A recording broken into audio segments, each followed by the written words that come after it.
कबीर साखियाँ। प्रस्तुत पंक्तियाँ कबीर दास द्वारा रचित साखियाँ से ली गई हैं।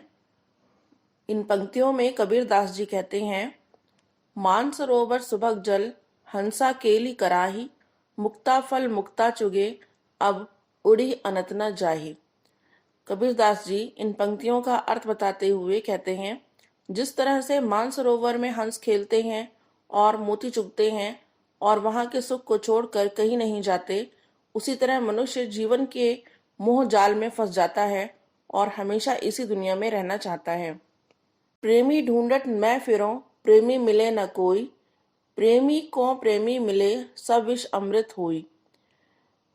कबीर दास जी इन पंक्तियों का अर्थ बताते हुए कहते हैं, प्रेमी को ढूंढने से भी पाना मुश्किल होता है।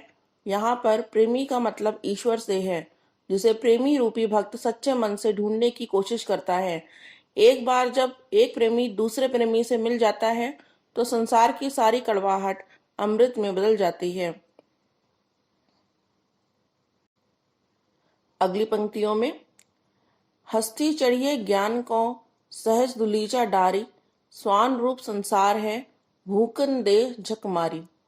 कबीर दास जी इन पंक्तियों का अर्थ बताते हैं, जो इस प्रकार है, ज्ञान या ज्ञानी अगर हाथी चढ़कर भी आपके पास आता है तो उसके लिए गलीचा बिछाना चाहिए। हाथी चढ़कर आने का मतलब है आपकी पहुंच से दूर होना। हालांकि ऐसे समय दुनिया के ज्यादातर लोग ऐसे ही बर्ताव करते हैं जैसे हाथी के बाजार चलने से कुत्ते भूखने लगते हैं। कुत्ते उसका कुछ बिगाड़ नहीं सकते और सिर्फ अपना समय बर्बाद करते हैं। आप अपना समय बर्बाद मत कीजिए, बल्कि उससे जितना हो सके ज्ञान लेने की कोशिश कीजिए। पखा पखी के कारणे सब जग रहा भुलान, निरपक होई के हरि भजे सोई संत सुजान। इन पंक्तियों में कबीर दास जी के अनुसार एक विचार या दूसरे विचार या धर्म का पक्ष लेने के चक्कर में दुनिया भूल भुलैया में पड़ी रहती है।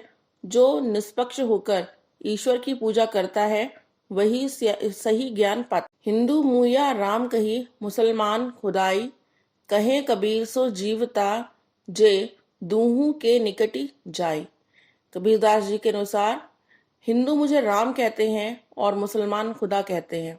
सही मायने में वही जीता जो इन दोनों से परे मुझे ईश्वर समझता है, क्योंकि ईश्वर एक है और विभिन्न धर्मों की परिभाषा व्यर्थ है। काबा फिरी काशी भया, रामी भया रहीम, मोट चूना मैदा भया रहा कबीरा जीम। कबीरदास जी इन पंक्तियों का अर्थ बताते हैं, जो इस तरह है, काबा ही बदलकर काशी हो जाती है और राम ही रहीम होते हैं। ये वैसा ही होता है जैसे आटे को पीसने से मैदा बन जाता है, जबकि दोनों गेहूं के ही रूप हैं। इसलिए चाहे आप काशी जाएं या काबा जाएं, राम की पूजा करें या अल्लाह की इबादत करें, हर हालत में आप भगवान के ही करीब जाएंगे। ऊंचे कुल का जन्मिया, जे करनी ऊंच न होई, सुवर्ण कलश सुरा भया, हिंदू निंदा सोई। इन पंक्तियों के अर्थ में कबीरदास जी बताते हैं, सिर्फ ऊंची जाति या ऊंचे कुल में जन्म लेने से कुछ नहीं होता। आपके कर्म अधिक मायने रखते हैं। आपके कर्मों से ही आपकी पहचान बनती है। यह वैसे ही है जैसे यदि सोने के बर्तन में मदिरा रखी जाए तो इससे सोने के गुण फीके पड़ जाते हैं। सबद। प्रस्तुत पंक्तियां कबीर दास द्वारा रचित सबद से ली गई हैं। मोको कहाँ ढूंढे बंदे, मैं तो तेरे पास में, ना मैं देवल ना मैं मस्जिद, ना कावे कैलाश में, ना तो कौने क्रिया कर्म में, नहीं योग बैराग में, खोजी होए तो तुरंत ही मिलियो पल भर की तलाश में, कहे कबीर सुनो भई साधो सब श्वासों की श्वास में।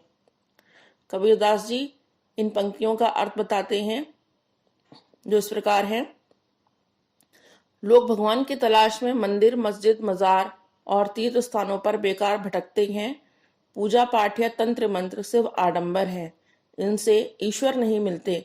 भगवान तो हर व्यक्ति की सांस में बसते हैं, जरूरत है उन्हें सही ढंग से खोजने की।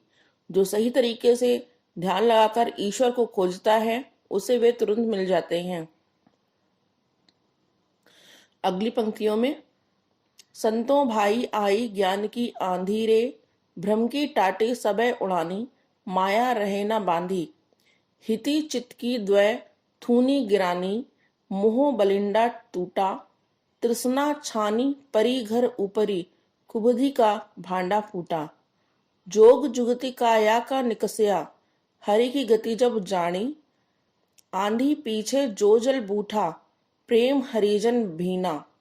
कहे कबीर भान के प्रगटे, उदती भयातम खीना। इस शब्द में कबीर दास जी ने ज्ञान की आंधी से होने वाले बदलावों के बारे में बताया है।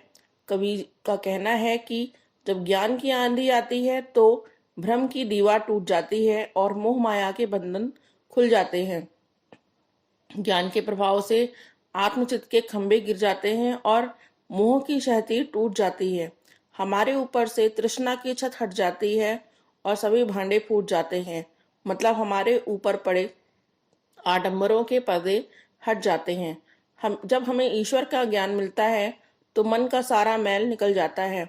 आंधी के बाद जो बारिश होती है उसके हर बूंद में हरि का प्रेम समाया होता है। जैसे सूर्य के निकलते ही अंधेरा भाग जाता है, उसी तरह ज्ञान के आने से सारी दुविधा मिट जाती है। मित्रों, आपको हमारे द्वारा की गई इन साखी एवं शब्द की व्याख्या कैसी लगी, कृपया हमें कमेंट में बताइए। धन्यवाद।